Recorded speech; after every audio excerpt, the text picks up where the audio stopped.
Okay, here we go. Story time. Hope you're having a good day. I've just spilt half a cup of coffee all over me. It went everywhere, but it's okay. It's story time. So, here we go.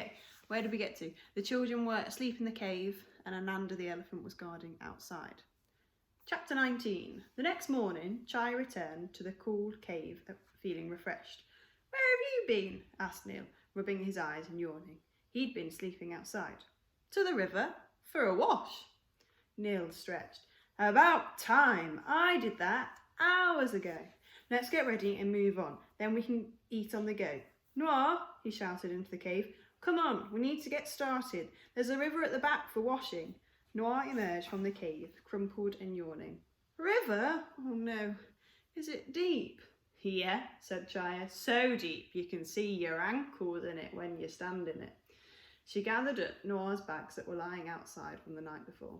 Okay, I'll be back in a minute. Noir tore off a pleated wrapper from the cake of soap as she set off to the river. Don't leave without me. Chaya went into the cave with one of the bags. Glad you're not calling her Miss Noir anymore, she said to Neil. The place was full of Noir's jasmine scent. That would be a bit weird now. She's all right, you know. Neil picked up a sheet from the floor and handed it to Chaya. She's nice. Nice? Neil seemed to have forgotten that it was Noir who'd ruined everything by buying the box and taking the jewels. Chai scrunched up Noir's sheet and rammed it into the bag. She went out of the cave into the sunshine. What is that smell, by the way? Neil sniffed the air. Wherever Noir goes. It's wherever Noir goes. It's very familiar, but I can't place it. No idea, said Chaya, tying the two sacks together and putting them on Ananda. She must have stepped in something. Come on, we should get going. Neil picked up his manhoot stick and Chaya hoisted herself onto the kneeling elephant. Noir appeared and they all set off together. A few hours later, Chaya swapped places with Noir. She slipped down the side of Ananda onto the rutted ground. Your turn, she said to Noir, but less of the screaming this time, okay? Neil stopped and got Ananda to kneel for Noir. She screwed up her eyes tightly and got on. Do you think we're going the right way? Chai asked Neil. Neil looked up at the sky and then the shadows of the trees. I think so, although it's hard to know for certain. I hope we can go in as much of a straight line as possible, aiming for the sea to the south. We should come to the mountainous area of the jungle by tomorrow if we're on the right tracks. If we're not, we'll be in uncharted territory. Unknown territory. Chaya shuddered. The denser the jungle got, the more chances of leeches crawling up on them, and they didn't have any salt. If they didn't have ready access to a fire, they'd just have to wait it out, whilst the leeches sucked on their blood and fell off themselves. We're fine for a moment though, she said, but I wish it wasn't so hot today. I'm thirsty, said Noir. I wish we had water. We should come to water soon, said Neil. Hopefully. But an hour later, the sun had risen higher and the day grew sweltering. Chaya's clothes stuck to her back. At least her ankle was better and she wasn't in pain anymore. Noir seemed to be wilting on top of Ananda. We should have brought water with us. It's no use complaining now, said Chaya. You should have brought a bottle instead of bed sheets. That would have been a lot more useful. Why didn't you bring one then, since you know everything? I was too busy rescuing Neil from death. So what? I brought stuff and didn't see you complaining when you were stuffing yourself with my food yesterday. Neil rubbed the back of his hand over his head, making his sodden hair stick up like a wet crow's feather. Chaya, no, please can we? Bed sheets, shouted Chaya. Seriously, who brings bed sheets when we're going on the run? Ananda grunted and shook his head. Will you two stop it, said Neil. Look, we're all hot and thirsty and so is Ananda. Can we stop wasting our energy on fighting and look for some water? Fine, said Chaya, glaring at Noir. She turned to Neil. You know what? Ananda will know where the water is. I've heard the manhoots say elephants can smell water from miles away. Could that be true? No idea, but it's worth a try. She clapped Ananda on the back. Water, go on! Water, Ananda! Ananda tossed his head, then sped up a little. Hang on, Ananda, said Chaya. Hey, he's in a hurry. Let's get on. She hoisted herself up behind Noah, quickly followed by Nil, and Ananda sped them on their way, the sequins on Noah's now dirty clothes blinking in the sunlight. Soon the trees opened up in front of them, and they saw an expanse of water, shimmering a silvery, mirrored green. Ananda bounded towards it. Stop him, Noah shrieked. He's going straight for the water. What did you expect? Shouted Chaya. I would too. But he might drown. Elephants can swim, silly. No, they can't. Stop him. It is true, Noah, said Nil. Don't worry. All the same, Noah screamed when Ananda splashed into the river. He glided his way straight into the middle and inhaled a load of water. Noah screamed again as his humongous hood tipped back onto her to drink it. Come on, said Nil. Let's get off. Ananda inhaled another trunkful of water and his trunk curled up over his head. The three of them screamed as a heavy shower of water drenched them. They were in hysterics as Ananda showered them again and again as he called himself off. Nil jumped into the river from Ananda's back and Chaya followed. She felt the heat and anger melt away as she splashed Nil with water and he splashed her back. Come on in, Noah, said Chaya, throwing water on her. Noah remained on Ananda, but laughed and splashed Chaya back, joining in the water fight, while Ananda lowered himself into the river. She made a huge racket as she splashed and kicked water their way, turning her face to avoid the spray. Look, Noah, look at this, said Chaya. She climbed on Ananda, and Noah moved back to make space for her. Dip, Ananda.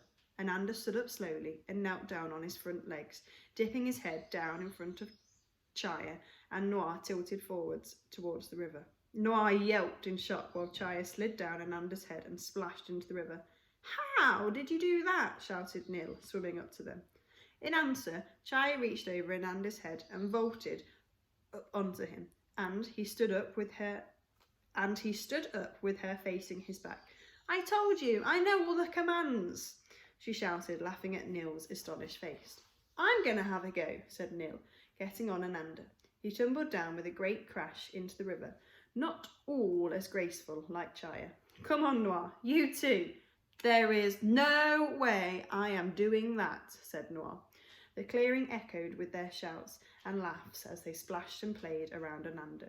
Chaya felt worry bubble up inside her as she thought about the king's men coming after them, but she pushed it down for a moment. They had been in fear long enough. Afterwards, they went ashore for food. Chaya went and found 2 papaya fruits and Nil cut them up with his knife. Ananda sprayed himself with sand, making Noah cry out in dismay. Why would you do that? He just got clean. Chaya handed her a chunk of papaya. It's to keep himself from getting sunburn. No, it isn't, Nil, she's messing with me, isn't she? Nil laughed. It's true. The sand almost forms a layer of mud that pulls out any bugs on his skin when it falls. That pulls out any bugs on his skin when it falls off. I can never tell with you, Chaya. No, Noah frowned and settled herself against a stone. Chaya laughed. They sat eating the sweet orange pulp and sunning themselves on the rocks, their clothes drying to a crisp in no time. The sun slipped behind the tree and a warm breeze blew across the river. Guess we'll have to get going, said Chaya, but that was just great. Suddenly, Nil frowned. Did you hear that? Noah looked up sleepily. What? I didn't hear anything. Nil held up a finger for them to be quiet. He turned to Chaya and Noah. Someone's coming. The next one's a short chapter, we'll keep going. Chapter 20. The jungle felt eerily quiet. I can't see anything from here, said Chaya. Let's climb a tree. She climbed up a branching adrilla tree. A green vine snake slithered down the branch, but she ignored it and moved across to a taller tree, hopping from one branch to another branch until she reached the highest point. She perched at the top and surveyed her surroundings. From this angle, the jungle was a sea of different greens as far as the eye could see, occasionally broken up by a rocky hill. Nothing looked out of the ordinary. The jungle was full of creatures. She supposed that Neil must have heard one of them. Chaya looked down to the ground, and she could just about make him out, staring upwards into the tree, with Noir mounted and waiting on Ananda. It was so calm and still up there. Underneath, the jungle pulsed, but up here it was as if she was the only person in the world. Then something flashed on a hill to the left. Chaya squinted. There was movement. Horsemen, 2 of them, wiry and fast. Chaya slid down the branches, tearing her sleeve. What took you so long? Said Neil. They're coming, said Chaya. We need to go.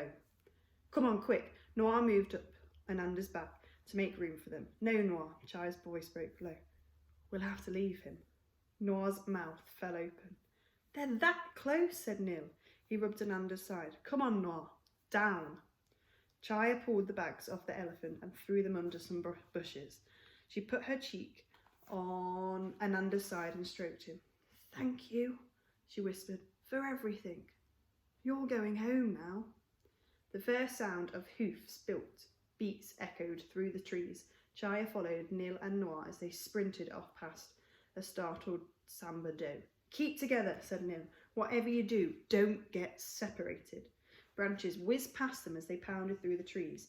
The hoofs beats got closer, and Chaya's ankle was starting to throb with a dull pain. Come on, Neil called, turning back and grabbing her by the wrist. They plunged down a tiny track, scattering a small troop of purple-faced monkeys. The hoofbeats were deafening now. Chaya stumbled and fell, scratching her legs painfully as Neil dragged her along. Noir, wait, said Neil. We need to stay together. Trees started rustling behind them. Any moment now, the horsemen would be right on their backs. Chaya ignored the pain and sprinted. Neil bolted from behind, and Neil picked up her speed too. They crashed through the wilderness into the clearing.